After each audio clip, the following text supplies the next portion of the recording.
Welcome to the Osmo Early Bird Podcast. I'm your old pal Emac coming to you with Tuesday NBA action, joined by one Adam Ship My Money Sharer as we give you the foundational breakdown of Tuesday's 8 games in the association.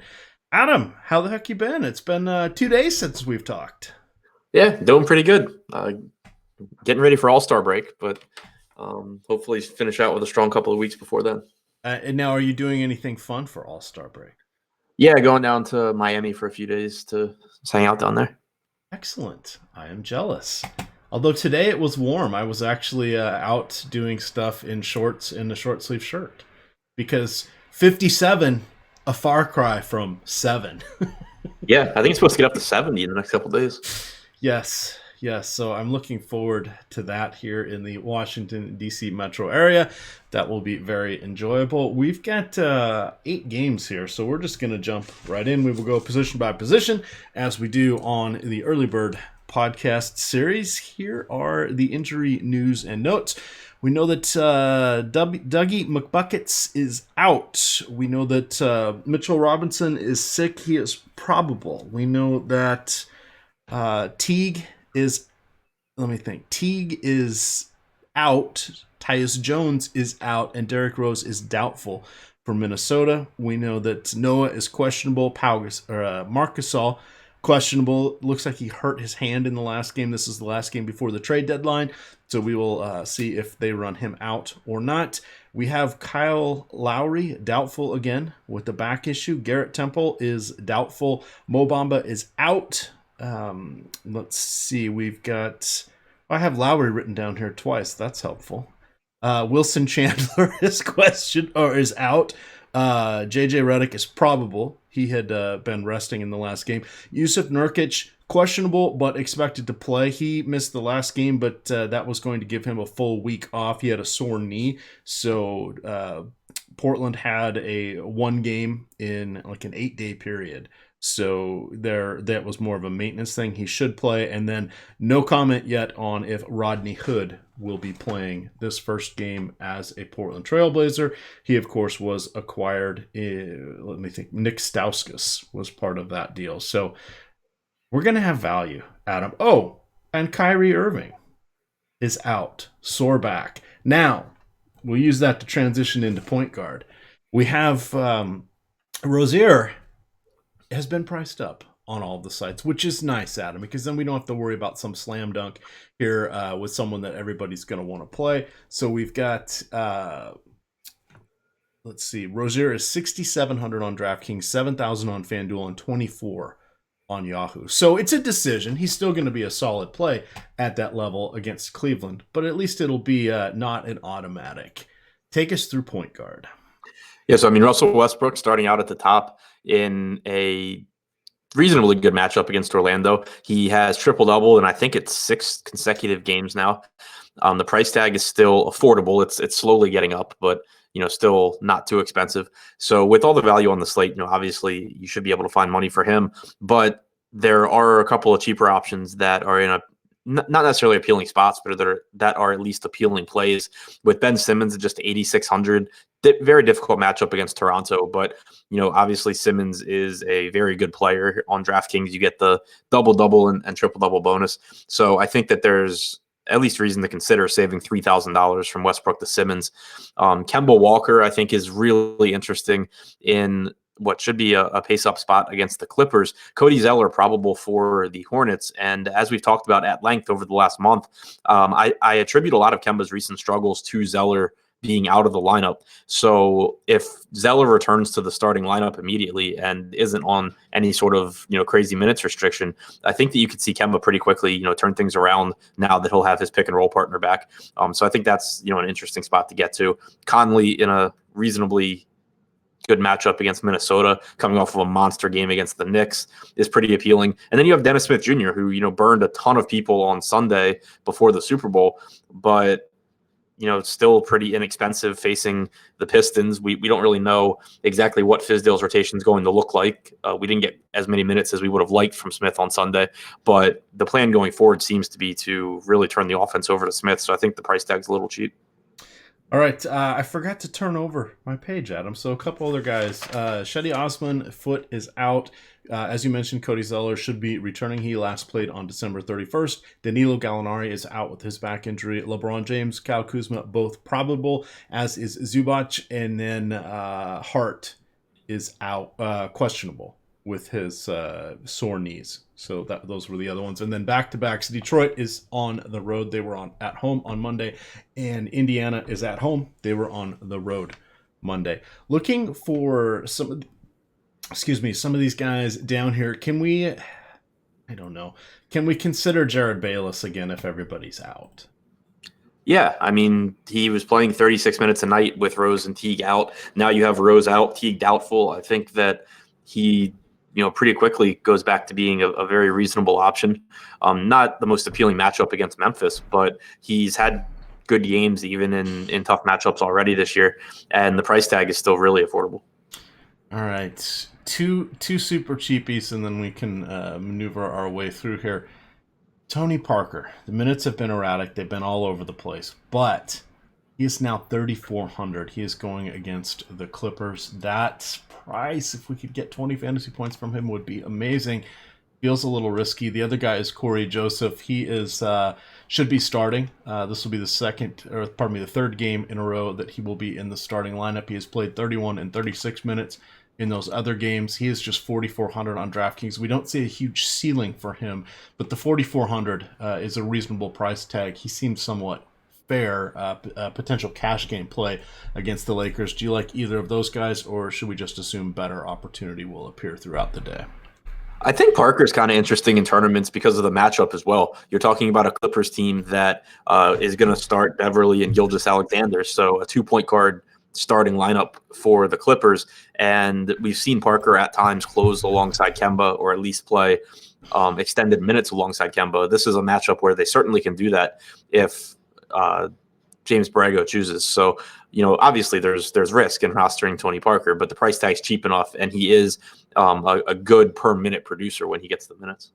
All right, here's where DraftKings gets a little egregious. They have Malik Monk now listed as point guard. He is averaging 2 assists per game. Yes, just 2 assists per game over his last 9 games, Adam.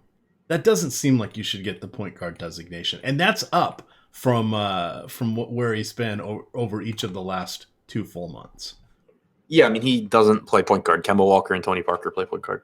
Just make them all flex. And when one of them is out, Devontae Graham plays point guard. Yeah, that's getting carried away. All right, well, let's move to real shooting guards here. Of course, we've got Lou Williams, disappointed everybody in his return to Toronto on Sunday. That was just a horrible game all around for any of the players from the Clippers. And you know what?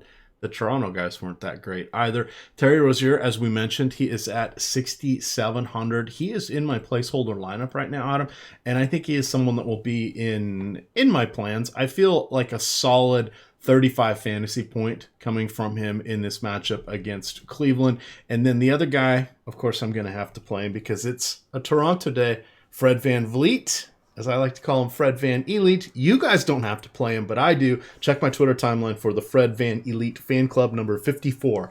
Jump on in. It's just $1, and you do not have to play Fred VanVleet. What do you like here amongst Rozier, the suddenly resurgent rebounder, Andrew Wiggins, Lou Williams, anybody up at the top? Because it's not an exciting top list without James Harden. Yeah, it really isn't. Rozier is still fine. 6,700 isn't a great price tag, but in this matchup and expecting to get 30+ minutes, I think that it's perfectly fine. I like the spot for Lou Williams. He should be able to bounce back in this matchup. The game against Toronto was just a really difficult scheduling spot in addition to the tough matchup. You had the Clippers on the second half of a road back-to-back, but they played an evening game on Saturday, then had to travel to Toronto for the afternoon game. It's not a long trip, but leaving the country, you have to deal with customs and everything. Doc Rivers had complained about it as basically just being unprecedented and just a real like pain in the ass trip. So I think that there was a lot working against the Clippers in that game. I'm not going to hold that against Lou, especially going into a nice matchup here against the Hornets. So I think that Jimmy Butler is fine against Toronto, but I'd give the edge to Lou. All right. In his 8 starts so far this season, let's see, Rozier has been, he's gone below 29 DraftKings points just once. He is averaging 36 DraftKings points across those 8 games. We know what we're going to get. In those games, he's also averaging 31 minutes. So it's not like a gigantic minutes thing that we're counting on here. That's reasonable considering he is going to be the starting point guard in an awesome matchup. So he is definitely going to be in my plans either at point guard or more preferably on DraftKings at shooting guard because yikes. Anybody down in the bargain bin section that you would consider perhaps Dennis Schroeder, Terrence Ross going against each other? Yeah, Schroeder had a nice game against Boston on Sunday. The price tag's just cheap enough where we know he's inconsistent, but he should get 26 to 28 minutes in most games. And, he still has plenty of upside at that price point. Pat Beverly at 5,200 on DraftKings is pretty appealing. I don't mind either one of those guys. And also Jordan Clarkson, I think, gets extended minutes with Chetty out and with Rick on. I'm just double checking here with Clarkson. So over his last 3 games, he has, where's the minutes? Played 31, 29, 22 minutes. He's got 28, 38, and 35 fantasy points. Those were against Dallas, against Washington, and at Chicago. So that's a reasonable one to keep on your radar. And then last guy we'll mention here, JJ Redick is going to be back. He was just out for rest. He is eligible at shooting guard or small forward. Oh, let's throw one more guy here. The guy that's going to play a million minutes most likely, Justin Holiday. He has played 37, 35, 23, 40, 39 minutes in his last 5 games. His price not coming up, Adam, because the production just really hasn't been there, but damn, the minutes sure have. Any thoughts on him or anybody else before we get to small forward? Yeah, I mean, the minutes are nice, but I would rather just get to like Jaylen Brown at a very similar price point who has, I think, a much higher ceiling with Kyrie out. All right. That was Reggie Jackson kind of coming back down to earth. We know Ish Smith is back. It's a bit of a mess, but that's okay because you are writing the deep dive. That is the premium article series behind the paywall. If you have not yet signed up for Osmo.com, use the promo code EARLYBIRD, all one word, and receive 50% off any 1-month package. It's a great way to come in, check us out. We've got all sorts of projections for all of the main sports, including hockey, which is very important, especially for those of us that love the NBA, because the NBA is going to be off for an entire week during the All-Star break. That means we're going to probably be looking for some action on the frozen pond. I'm telling you, we've got the goods behind the paywall with the projections. And also, a little birdie has told me I may be letting the cat out of the bag. I believe we're going to actually have projections for the NBA All-Star game, Adam. I didn't think it was projectable, but word is Osmo says it's projectable, and he may be sharing his. So there we go. That's interesting. I wouldn't even know where to start, but I was doing a little planning ahead for us for some of our content, just saying, hey, we want to watch out for this. And they're like, oh yeah, no, we've already been talking about it. We think there's going to be projection. So don't hold me to it. That letting the cat out of the bag a little bit there, but that was a conversation we had last week and they were pretty confident it was going to happen. So there we are. That's going to be, I mean, where would you even start, Adam? Yeah, I mean, you can predict minutes reasonably well based on previous games. Obviously getting usage rates will be pretty messy, but you generally can get an idea of, maybe around how many shots people will get up. Yeah, and then I guess from there, if you just use like some sort of standardized thing, no defense, give everybody like 1.2 or 1.3 fantasy points per minute, less for the guys that aren't scorers, and maybe go that route. So I guess it is possible. Yeah, I mean, I definitely think that it's possible. I'm excited if we actually do it just because it's more work than I want to do. But if we have them available, end up playing that slate. Yeah, that's what I'm saying. So promo code earlybird, get 50% off that first month. Hey, you're going to be gold. It's definitely worthwhile behind the paywall. All right, small forwards. Up at the top here, we have LeBron James and Paul George, both carrying the 5-figure price tag on DraftKings. We have James in a less than exciting matchup going against Indiana, only because they play so damn slow. And then you've got Paul George in a nice matchup going against Orlando. If you were going to choose between that duo, which would come out in the wash? It was Paul George and who was the first one? LeBron, King James. Oh, yeah, I mean, very similar price tags. I would lean, man, it's close. I would lean LeBron just because he's not playing with Russell Westbrook, but there's no denying just how good George has been this season and especially lately. So I think it's really, really close, but I'd give the slight edge to LeBron. All right, here's a fun one. How many more years has Vince Carter played in the league than the LeBron James? Vince Carter came in when I was like 6. LeBron came in. LeBron came in when I think I was in like 8th grade when LeBron came. So 8. 5. LeBron has played 5 less years. That's pretty crazy because LeBron gained 2 because he didn't have to go to college. He was still one of the guys that came out of one of the last guys came out during high school. But you think of Vince as being, oh my God, he's 40, he's been at 41 or whatever. He's been in the league for 20 years. LeBron's been in the league for 15. That's a long time. Oh yeah, I'm bad at math. If Carter came in 20 years ago, I was 9, not 6. That makes sense. Well, the only reason I brought it up is because I had said that earlier, so there was your clue. There was your clue. Yeah. But hey, you're not listening to me. Nobody does. No, I knew it was 20. I just how old I am.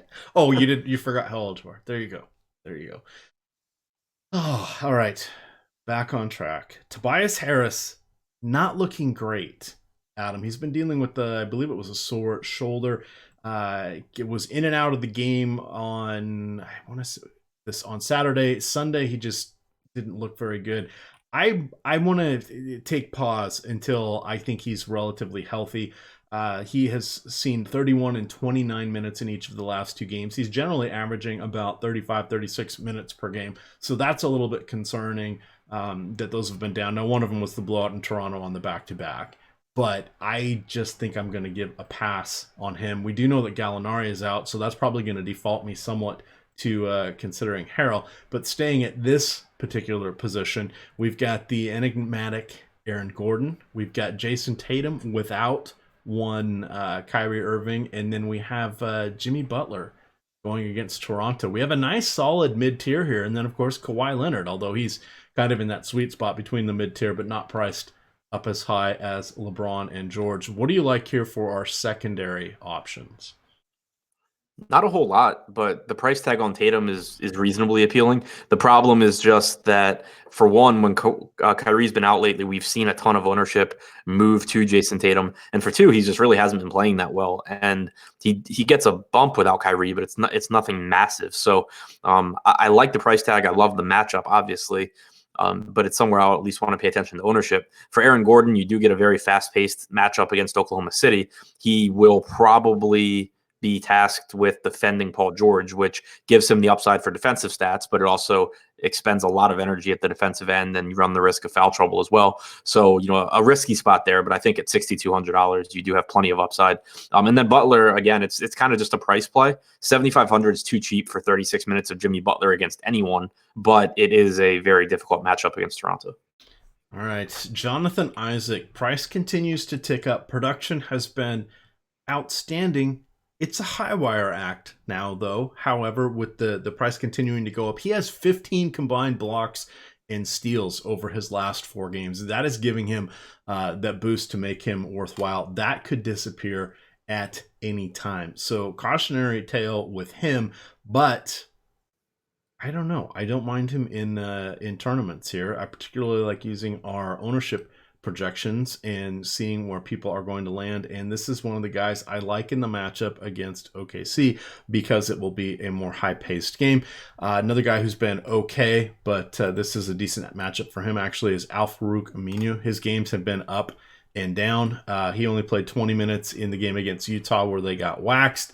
He crushed it against Atlanta. In 31 minutes, he dropped a 40 burger on a 17-8-4 with 3 combined blocks and steals. Do you like either of these guys as some discount dandies? I really can't get to Isaac. I mean, I know he's been playing well, but the minutes haven't really changed. The price tag has, so I just can't really get there. Terrence Ross, I think, is interesting. I'd rather play Terrence Ross than Jonathan Okay. Isaac on the team. Okay, that's very very fair.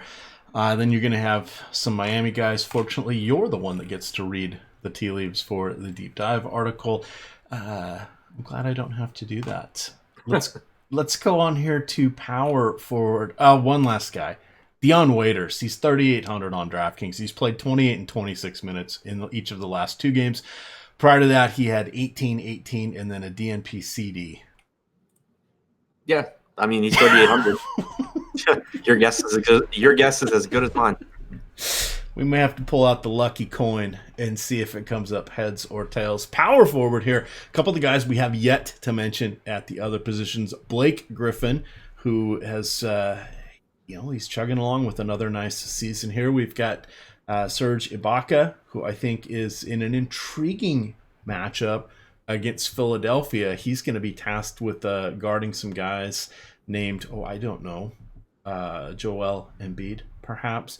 And then Montreal Harrell, I kind of hinted at him a little bit. He is, at 6,600, going against Charlotte, maybe facing against Cody Zeller. That could be a fun matchup for Montreal. What do you think here at power forward? Skipping LeBron, Paul George, Tobias Harris, Kawhi, other guys we've already mentioned. Yeah, so I mean, Harrell at 6,600, I think is perfectly fine. The matchup against Charlotte does get a bit tougher with Zeller back. No longer Biyombo and Hernan Gomez at the 5, but I still think that Harrell can handle that spot. And the price tag's appealing. Pascal Siakam, I really like at 6,300. He should not see quite as much Embiid as Ibaka does, although with the way that Embiid's rotation goes, we actually will see some Siakam and Embiid at the 5 together most likely. But I think 6,300 is too cheap for Siakam coming off of a really poor performance against the Clippers. I like him to bounce back here against Philadelphia. He's been playing a ton of minutes. He's been getting backup center minutes. So I think that he's a pretty valuable play at power forward. And then you have Sabonis against the Lakers, who off to a very nice start on Monday, doubled in the first half. Not sure how many minutes he's played so far, but on Saturday or whenever Indiana's prior game was, he played 24 minutes. He played 7 minutes alongside Turner. And this is obviously a matchup against the Lakers where, due to the pace, you have a pretty good chance at a double-double from Sabonis, even if he does get 24, 25 minutes. Sabonis, this is with 8 minutes to go. He is on the court, and he has 21 minutes so far. So he should get over in that 24 to 26 range. Yeah. All right. Let's get back to the look ahead. Jeremy Grant, Larry Nance. Now, Jeremy Grant, I was going to say, God, it felt like we just saw the Thunder and the Magic. Hey, we did. That was just last week. He dropped 34 fantasy points on them. He's kind of not been great since then. He did play 42 minutes in that game, but he's someone that I look to from time to time in good matchups, and this does seem to be one of them. He is reasonably priced at 5,300. And then Larry Nance Jr., Adam, I know you weren't too thrilled with him in his last matchup against Dallas on Saturday, but he came through back-to-back double-doubles in his last 2 games. Do you want to roll the dice once more as he takes on Boston? Pulling up popcorn machine for that game right now. I want to see exactly how that rotation went. So we had Chetty got hurt in the first half of that game. Mm-hmm. Nance played 28 minutes. Zizic played 20. So, I mean, yeah, it seems like Nance is trending in the right direction. Still played all of his minutes at center, which is good as well. Those minutes are much more productive for him. So, yeah, I do have some interest in Nance here. All right, and to be fair, I mean, the Chetty injury, who knew that was going to happen, and that kind of helped open things up for a couple of the players there. So that should be helpful again as well on Tuesday.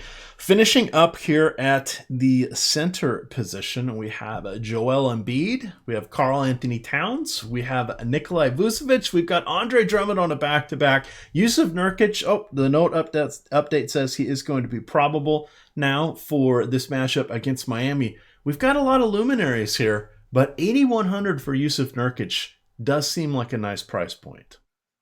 Yeah, I think it is. Not the best matchup against Miami, but Nurkic has been absolutely phenomenal this year. And this is a spot where, again, you should see, 30 to 32 minutes, assuming a competitive game without foul trouble. He's averaged about 1.3 fantasy points per minute. He should be well rested after taking Portland's last game off. So I like him quite a bit. The problem is just, you have so many options here with Embiid at the top, with Towns, with Vooch. All three of them in difficult individual matchups, but, still huge upside there. You get Andre Drummond against DeAndre Jordan at a very cheap price tag. Again, not the most appealing matchup for Drummond, but just another guy here that has a lot of upside. Yeah, and if people go back and look at game logs for Nurkic against Whiteside, it stretches all the way back to 2016. And that was when he was with Denver. Nurkic is a much different player. I wouldn't go by that at all. Nurkic is the one thing I've learned by watching a lot of Portland games this year. I never appreciated how mobile and nimble he actually is. For whatever reason, I thought he just slogged around, but he moves.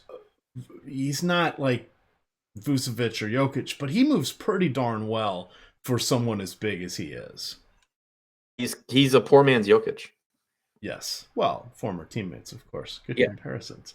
But it kind of shocked me because I thought, well, I guess I always see visions of his dad. For those of you that don't remember that, his dad was some police officer back in their home country. He's like 400 pounds. Yeah. And they would show him at the pictures. Now he's retired, but they would show him in pictures in the stands of the Nuggets game. And there's some story out there that one time he single-handedly, with his bare hands, beat up five thugs. I believe it. Yeah, he's a large person. Yeah. So anyway, I think I'm envisioning that because Nurkic can fill the lane. He's very, very nimble. So excellent passer as well. Yeah. So he's pretty fantastic. In the mid tier, 6,200 for Steven Adams in this matchup. Adam, he did not play in the last one against Orlando. Thoughts on him or anybody else as you move down the price list? I really like Miles Turner in that mid-range, 6,500. A back-to-back isn't the best, but the minutes have really been trending up for Turner. And now you get the matchup against the Lakers, a pace-up spot. Turner's certainly athletic enough to take advantage of it. So I like him quite a bit. I would actually think that, obviously we're talking about this the night before, and I haven't even begun thinking about making lineups, but I wouldn't be surprised at all if he's one of my higher-owned centers. All right. And then I know you're a fan of Cody Zeller. He has been out with a hand injury for which he had surgery. So I'm hoping his conditioning is going to allow him to play reasonably close to his typical minutes that he had prior to the injury, where he was playing in the kind of the mid 20s with occasional spurts there up to 30. If he's going to play 24 minutes at 4,000, is that something that you think will get him into some of your lineups? At 4K, it's appealing. It's a good spot, but it's still just, kind of limited upside if we're going to get 24 minutes out of him. Yeah, because I'm figuring even if you generously say, okay, well, fantasy point per minute, that's 24. But you've pointed out many a time, you've got to have guys that can reasonably get to 30, if not higher, especially as you go up the pricing list, or it's just kind of capping your tournament upside. And that's a different way of thinking that I have embraced in working with you on 4 days a week here for basketball, that I found was lacking from how I was doing before. I was always kind of a slave to the, 4x, 5x, 6x value, or, using a static number, etc. That line of thinking doesn't really work anymore, particularly when you're making a lot of lineups. You have to move beyond that. And I wanted to just kind of talk about this because I think a lot of people are going to say, oh, he could get 6x. I don't know if that's going to do it for us, Adam. Right. With tournaments, you have to factor in that everyone you roster, obviously takes up a roster spot. And to win a tournament, you have to have, on DraftKings, normally somewhere around, at least like 360 points. So if someone is 4K and he scores 24 points, cool. That's great. If everyone on your team scored 6 times their salary, you would score 300 points. That's not enough. So from your cheaper guys, you need more on a point per dollar basis, and you obviously don't need quite as much on a point per dollar basis from like a James Harden at 13K. He doesn't need to hit 6x to give you a good tournament score, but just using those multipliers, it just doesn't factor in that you're the opportunity cost. If I roster Cody Zeller, that is 1 out of 8 roster spots that I cannot use on someone that scored more than 24, 25 points. Well put, well said. We're going to wind it down on that one. Reminder, we do have Josh Engelman doing a bankroller builder series. He is focusing on DraftKings, but these principles apply to FanDuel, Yahoo, Fantasy Draft, etc. But if you want to check that out, he's going to be dropping one video and 1 article per week. He just did his first one at the end of last week. I've watched it. It's a good reminder of how to reframe things. It's also a very good reminder that you don't have to play in these giant top-heavy tournaments that are just money sucks. If you want to be able to grow your bankroll and wait for it, not deposit, maybe even withdraw, you're really better off playing in the 100-man, 200-man, 300-man leagues instead of these giant tournaments. Just throwing that out there. I know it's not as exciting, but I don't have to worry about hitting that darn deposit button since I've changed my approach. You can follow Adam out there at Ship My Money DFS. I am at EMAC DFS. It is Osmo_COM on the Twitter machine. With that, gamers, good luck.